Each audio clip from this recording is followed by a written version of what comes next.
Taper sur un clavier, un geste tout ce qu'il y a de plus banal, voire même anodin. En réalité, pas tout à fait, car les services de renseignement sont, s'ils le veulent, capables de savoir exactement sur quelle touche vous avez frappé, et ce grâce à un logiciel appelé Keylogger. Un logiciel qui va être utilisé dans la lutte contre le terrorisme sur Internet.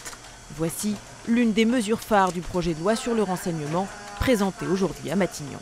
Le gouvernement veut prendre le problème à bras-le-corps, en amont, et détecter les terroristes potentiels. Bloquer simplement les sites ne suffit plus.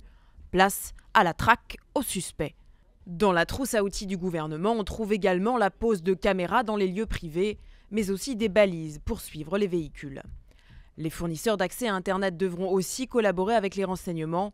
Grâce à un nouvel algorithme, ils pourront détecter automatiquement une succession suspecte de données de connexion. Autant de dispositifs qui, d'une certaine manière, visent à punir non pas le terrorisme, mais le pré-terrorisme, excitent donc le principe de présomption d'innocence. Certains crient déjà au loup et parlent même d'un prisme à la française. Prisme, le nom de ce fameux programme mis au jour par Edward Snowden. De son côté, le gouvernement s'en défend, mais si les députés adoptent un tel texte, jamais dans l'histoire de France, les pouvoirs de surveillance et d'intrusion n'auront été aussi étendus.